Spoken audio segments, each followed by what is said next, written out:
قتل أصحاب الأخدود النار ذات الوقود.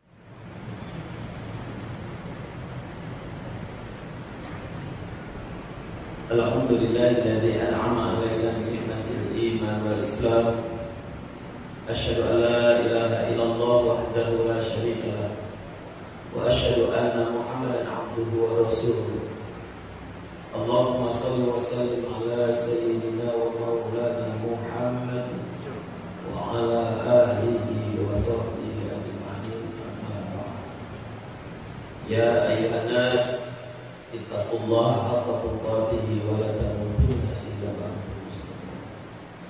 Hadirin sedang salat Jumat yang berbahagia, marilah kita senantiasa selalu bertakwa kepada Allah dengan sebenar-benarnya takwa, dalam arti menjalankan segala perintah-perintah Allah dan menjauhi segala larangannya. Juga takwa ini yang dapat menumbuhkan rasa syukur kita kepada Allah Subhanahu wa Ta'ala atas segala limpahan karunia nikmatnya yang senantiasa Allah berikan kepada kita semua. Alhamdulillah, berkat karunia nikmat Allah tersebut, siang hari ini kita mampu melangkahkan kaki kita menuju masjid ini dalam rangka melaksanakan sholat Jumat secara berjamaah. Hadirin sedang sholat Jumat yang berbahagia, sebagai tanda hamba pada saat lalu, artinya yang diciptakan mengingat kepada persembahan. Hendaknya di dalam aktivitas kehidupan kita sehari-hari, kita tidak boleh terlepas dari mengingat Allah Subhanahu wa Ta'ala. Kalau kita senantiasa selalu ingat kepada Allah, maka Sang Pencipta jauh lebih ingat daripada kita. Sebagaimana firman Allah Subhanahu wa Ta'ala di dalam Al-Quran, A'udzu billahi minasyaitonir rajim, fadhkuruni adzkurkum washkuruni wa la takfurun. Maka kalian ingat padaku, aku akan lebih ingat kepada kalian semua. Hendaknya kita senantiasa selalu bersyukur kepada Allah Subhanahu wa Ta'ala. Jangan sekali-sekali kita kufur kepadanya.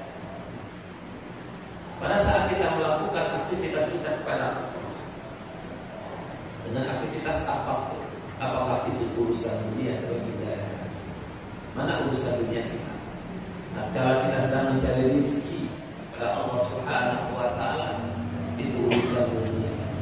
Tetapi kalau kita ingat kepada Allah, senantiasa kita sandarkan kepada Allah, maka insya Allah amalan dunia kita dicatat oleh Allah sebagai amalan. Pada kita saat ingat kepada Allah, maka yakinlah segala urusan kita akan Allah mudahkan. Dan kita tidak cukup ingat saja, patut kita syukuri. Apapun yang Allah berikan kepada kita adalah fasilitas karunia kasih sayang kepada Allah, dari Allah untuk kita semua.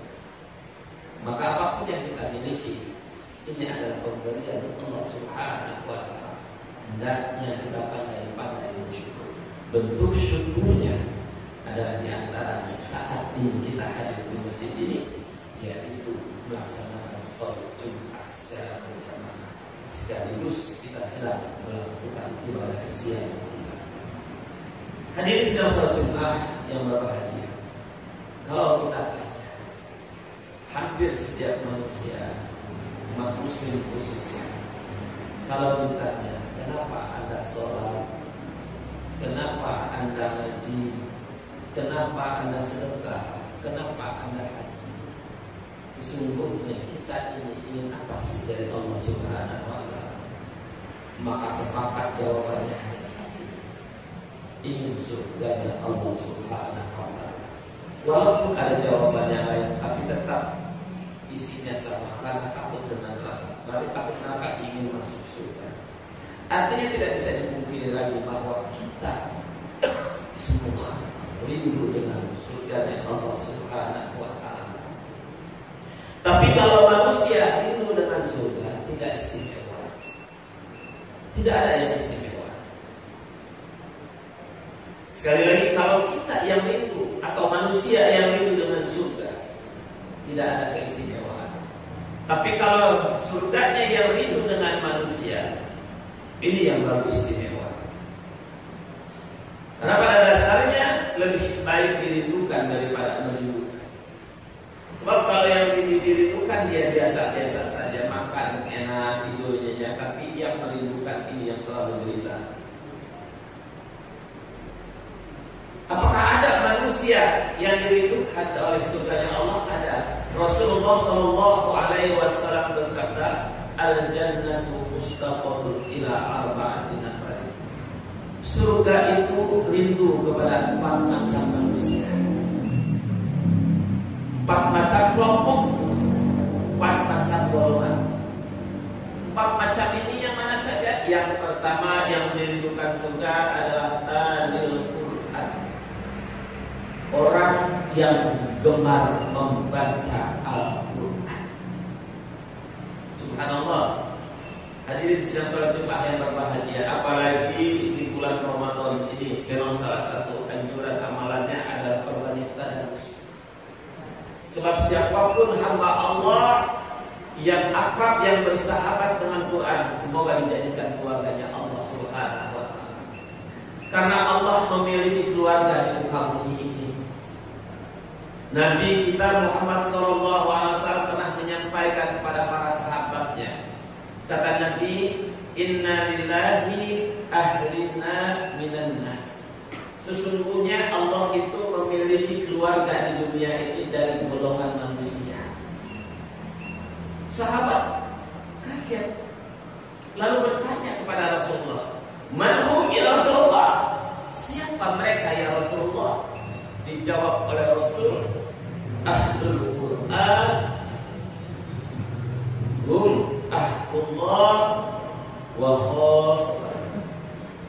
Mereka adalah ahli Quran dan orang yang diistimewakan oleh Allah Subhanahu wa ta'ala. Hadirin sidang salat Jumat yang berbahagia, ada ulama kita mengatakan bahwa ahli Quran itu bukan orang yang hafal Quran saja atau yang disebut dengan hafiz-hafizah. Tetapi hafiz-hafizah pun kalau akhlaknya tidak Al-Quran belum termasuk daripada keluarga Allah. Keluarga Allah ini diantaranya orang yang istiqomah dengan selalu membaca Al-Quran, ini juga bagian daripada keluarga Allah. Sekalipun dia tidak tahu maknanya, tapi dia istiqomah setiap hari, tiada hari tanpa membaca Al-Quran. Terus dia baca Quran setiap pada waktu, bahkan 1 hari dia targetkan sekian juz. Ini juga mudah-mudahan termasuk daripada ahli Quran, keluarganya Allah Subhanahu wa ta'ala. Dan orang yang membaca Al-Quran tidak pernah merasakan rugi. Sebab kata Nabi lagi di dalam hadis lainnya, "Man qara'a al-Quran wa huwa 'ala salatin kana lahu bi kulli harfin mi'ah hasanah." Siapa orang yang membaca Al-Quran di dalam salat, maka ketahuilah baginya setiap satu huruf, bukan satu kata, bukan satu kalimat, tetapi satu huruf mengandung 100 kebaikan. Coba kita kalau sholat, berapa huruf yang kita baca? Fatihah saja, Bismillahirrahmanirrahim, ba-nya saja sudah mengandung 100 kebaikan. Wa man qara'a al-Qur'an wa huwa 'ala wudu'in kana lahu bi kulli harfin 25 hasanah. Siapa orang yang membaca Al-Qur'an dengan berwudu, tadarus, megang Quran kita, megang pahala, megangnya sudah ada, pahala melihatnya sudah ada. Ini dengan berwudu. Setiap kali kita baca Al-Quran, satu hurufnya mengandung 25 kebaikan. Lalu bagaimana dengan kita yang tidak punya wudu? Seandainya kita tidak megang Quran lalu membaca Al-Quran, kata Nabi, "Man qara'a Al-Quran bi ghairi wudu'in kana lahu bi kulli harfin asyara." Siapa orang yang membaca Al-Quran tanpa berwudu, maka setiap satu hurufnya mengandung 10 kebaikan. Subhanallah. Maka wajar kalau orang yang senantiasa istiqomah membaca Al-Quran, yang dirindukan surganya Allah Subhanahu wa ta'ala. Yang kedua yang dirindukan oleh surga adalah wahafizil lisan, orang yang mampu menjaga lisannya. Hadirin sedang berjumlah yang berbahagia. Di satu riwayat dijelaskan, kelak pada saat di pengadilan Allah Subhanahu wa taala ada sekelompok manusia yang menanyakan amalnya. Mana amal salatku? Mana amal ngajikku? Mana amal sedekahku? Mana amal yang lainnya? Sementara juga ada mereka dosa yang mereka tidak lakukan, tapi kenapa ada pada mereka ditanyakan? Lalu dijawab oleh Allah, amalmu habis tak kala dunia engkau gibah, engkau ngomongin orang, engkau menjelek-jelekkan saudaramu sendiri. Maka hati-hati dengan lisan kita, bapak saudara. Enteng dosa yang kita perbuat ini, tapi tanpa terasa. Pada saat kita mengomongi orang, membicarakan orang, dosa orang yang kita bicarakan, kita ambil. Kalau memang sudah habis, amal kita kembali diambil oleh mereka. Maka hati-hati lisan. Maka dengan fenomena yang ada, 1 tahun lebih kita diserang oleh virus corona. Lihat di antara kita disuruh pakai masker, ditutup mulut kita. Ini ada hikmah, ada pelajaran. Artinya kenapa? Ini juga ada filosofinya. Karena dari mulut ini dosa terlalu banyak yang kita lakukan, dosa terlalu banyak yang kita lakukan. Ambil pelajaran dari sebuah peristiwa. Seringkali saya katakan bahwa firman Allah itu ada 2, ada yang tertulis dan tidak tertulis. Yang tertulis namanya Al-Quran, yang tidak tertulis apa yang kita lihat, apa yang nampak di depan kita. Hati-hati dengan lisan kita. Lalu yang ketiga yang dirindukan oleh saudaranya Allah Subhanahu wa taala, yang pertama Halil Quran, yang kedua wahafizil lisan, yang ketiga wa mut'imil ji'an, orang yang memberi makan kepada yang lapar. Intinya adalah sedekah. Hadirin sedang jemaah yang berbahagia, perbanyak sedekah di bulan Ramadan ini. Karena pelajaran yang diberikan oleh Ramadan di antaranya adalah menyentuh hati nurani kita, jiwa sosial kita.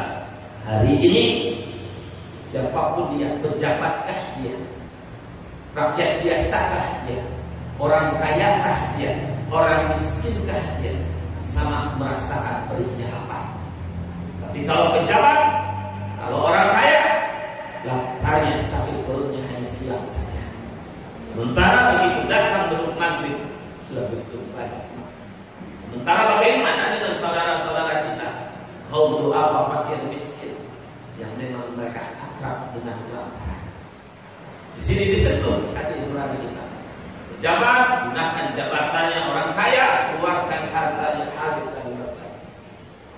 Sebab sehebat apapun ibadah Anda, sholat Anda rajin, hajinya berkali-kali, tapi kalau bakhil, kalau berhati-hati, neraka Allah menanti Anda. Kenapa? Karena orang kaya yang pelit, yang bakhil adalah termasuk pendusta agama, tatkala dia tidak peduli dengan saudaranya. Sebagaimana Allah berfirman, Bismillahirrahmanirrahim, Ar-Ra'aita alladzi yukadzibu bid-din, fadzalika alladzi yad'u al-yatim. Dianggap orang-orang yang demikian adalah pendusta dan tidak akan pernah bangkrut, tidak akan pernah rugi orang yang membelanjakan hartanya di jalan Allah Subhanahu wa taala. Bahkan kata Nabi, mana poso maghlubu bi sadaqatin bal jasas. Tidak akan pernah bangkrut, tidak akan pernah tekor orang yang membelanjakan hartanya di jalan Allah Subhanahu wa taala. Bahkan Allah tambah lagi dan tambah lagi. Pada dasarnya rezeki itu bapak saudara ada 3. Yang pertama rezeki yang ditamakan, cuma batasnya sampai tenggorokan, tidak ada bekas sampai sekarang. Apapun yang kita makan, maka esok keluarnya sama, larinya ke jamban nikah, tidak bekas sama kita. Lalu yang kedua, rezeki kita adalah rezeki yang kita pakai, baju kita. Sama kalau baju ini sudah tidak terpakai lagi kita, paling jadinya keset dari ulang, tidak ada bekasnya kita.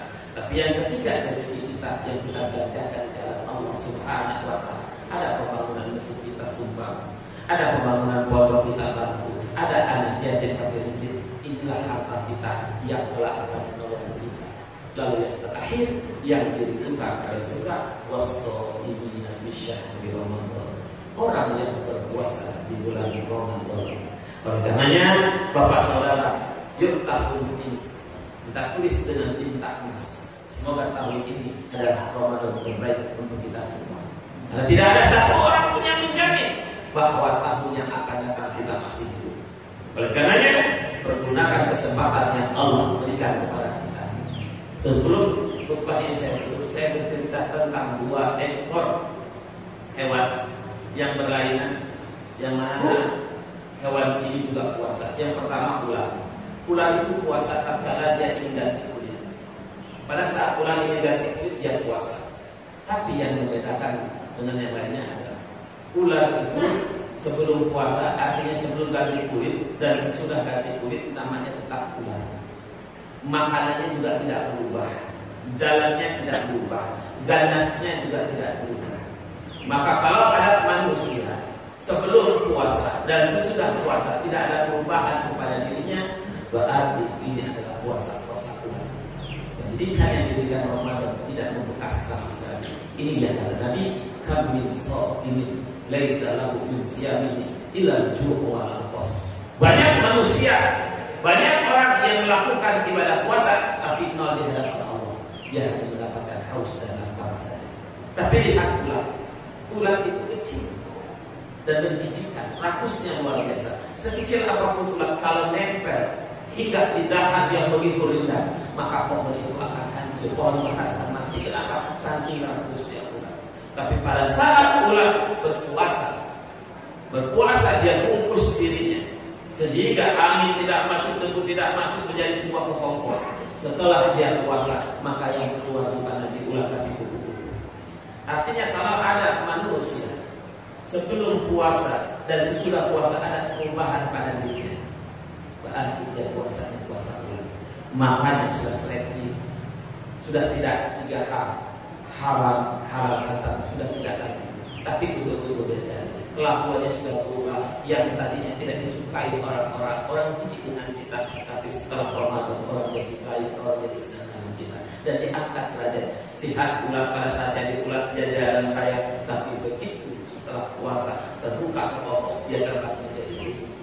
Inilah umat Islam yang berhasil dididik oleh Ramadan akan diangkat derajatnya oleh Allah Subhanahu wa Ta'ala. Semoga di antaranya adalah kita semua. Barakallahu li wa lakum fil Qur'anil azim wa nafa'ani wa iyyakum